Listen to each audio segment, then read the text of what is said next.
for lack of a better term, the old order has kind of disappeared. That's for sure. How long can they keep going, do you think? I don't know. I think this election cycle will be pivotal. If these town halls go ahead on X, I think it's the partnership with News Nation, I think that the numbers on those town halls are going to be just mind-blowing in the true sense of the word. And it's going to be global. And I forget, I think Elon Musk or Linda Yaccarino posted on X what the numbers were with the presidential debate. And I mean, when you looked at how many people watched it on, traditional outlets versus the kind of volume and engagement on that platform, it was multiple times larger. Well, the entire political conversation in the United States plays out on X, period. I mean, I can't speak for, sports, entertainment, culture. I mean, there are many different verticals in any civilization, but the political conversation takes place on X, period. It does not take place on any TV channel or in any newspaper. You think that's fair? I do. I think it's exciting too, actually, to see it a little bit unleashed. It's not always pleasant. It's not always easy, but it's sort of unleashed and evolving and engaging, and it's bringing in different points of view. And I think that's what civil discourse is about. Did you read it before? I did.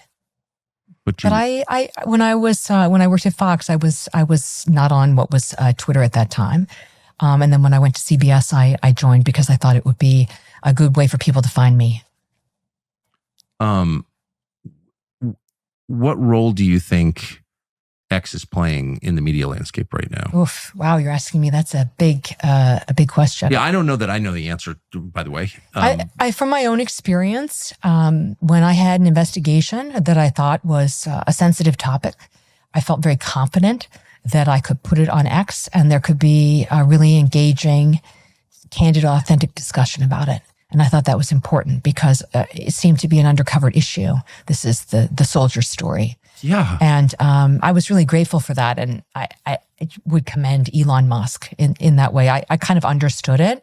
And then when I actually went to do it, I had a different and sort of larger appreciation for it, that people could have that conversation. And the comments that we received were, this happened to me, or can you look into this? And I mean, it was a very organic thing. And I think that you can't look into every case. You can't follow up on everything. That's for sure.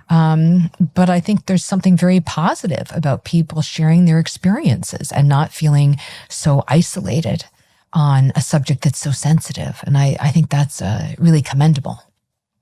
Well, yeah. And there's someone who thinks sincerely believes she's been injured because she followed an order has nothing to be ashamed of. And she does have a right to tell her story in public. I mean, the whole thing is so nuts that anyone would prevent a 24-year-old girl who thinks she's been injured by following an order from talking in public. Is just like, you're not on the right side if you're preventing that. Don't you think?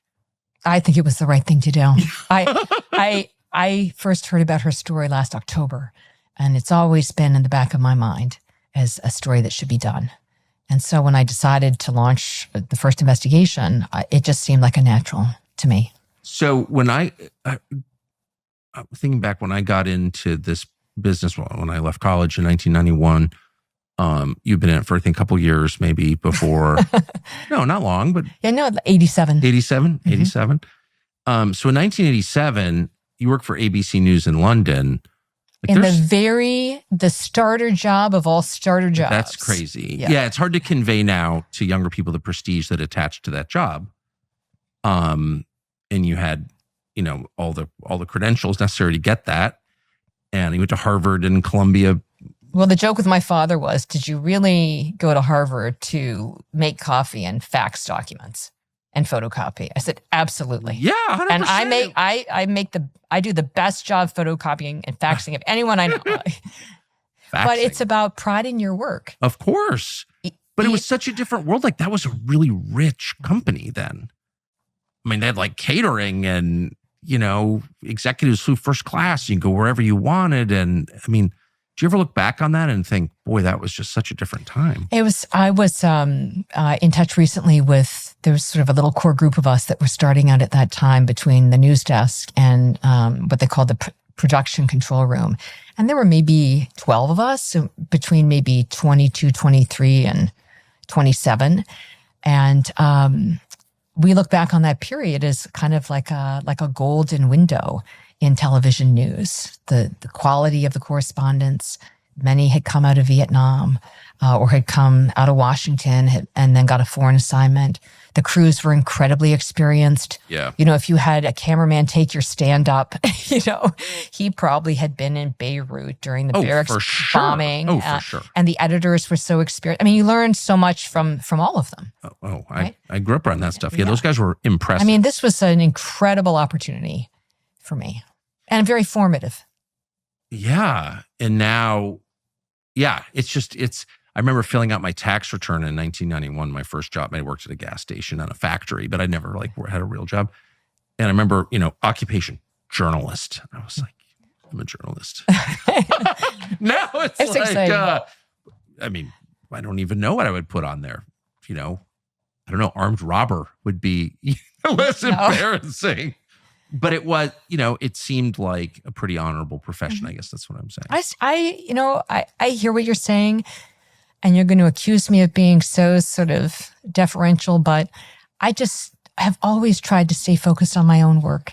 Like I have to answer to myself. Well, that's not deferential. That's the opposite of deferential and ass kissy. That's integrity. I just am like, is this the story there's stories in front of me, which is the one that I should really be doing? Where can I make the most impact? What's the story that hasn't been told that I can actually Okay, so that's it right there. I agree with you 100%. Mm-hmm.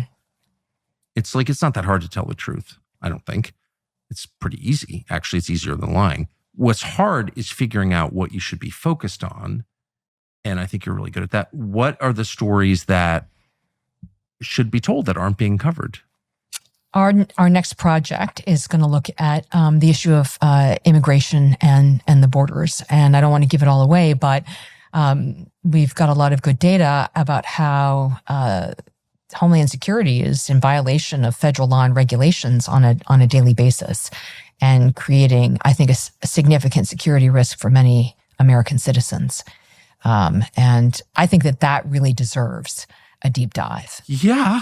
And it's a story that I can really tell now that might have been hard to tell before. So I can't even get, and I have tried, like a clear number on how many people have come into this country illegally over the last 4 years. I mean, it ranges from 5 million to 30 million. And I can't, and those are all kind of credible estimates. And I have no idea which one is correct, but why can't we get even a real number on that? I think the simple answer may be, and I don't know, but my assessment would be that it's just the volume that we're talking about.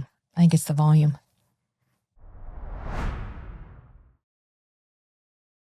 Thanks for watching our YouTube channel. We hope you'll subscribe to it. And by the way, you can hit the little bell on there and get notifications every time we produce a video. We hope you'll do that also.